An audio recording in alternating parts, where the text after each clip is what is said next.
नंतर असं एवढं म्हणजे त्रास व्हायला लागला की मला वाटत होतं की मी यात जगणार नाहीये असं वाटत.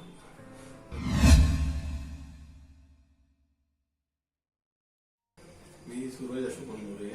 पोटाचा त्रास होता भरपूर, म्हणजे पोट फुगत होतं, पित्ताचा आम्ल त्रास, थोडी झोप लागत नव्हती, डोकं दुखत होतं, मळमळ वाटत होती.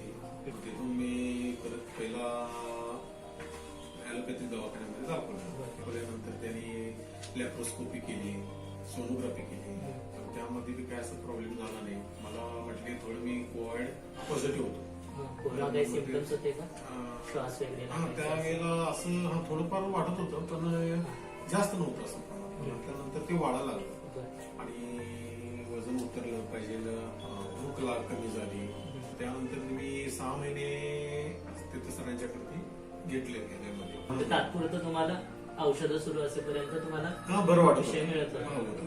पण ते एवढी अशी कॉस्टली पण औषध होते ना ते भरपूर अशी. तर माझ्या मित्रांनी सांगितलं असं वैद्य प्रमोद उपाध्ये सरांच्याकडे जावा. मी ट्रीटमेंट घेतली त्यांच्याकडे.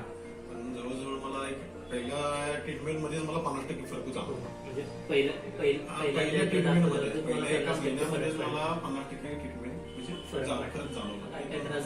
त्यामध्ये माझं म्हणजे थोडंफार भूक वाढली माझी, पाहिजे तरी म्हणजे असं श्वास लागायचा, धाप लागायचा तो कमी झाला. पोट साफ झाला. आता नॅचरली म्हणजे माझे जवळजवळ 80% तरी पूर्णपणे मी त्यामध्ये कव्हर झालेलं आहे.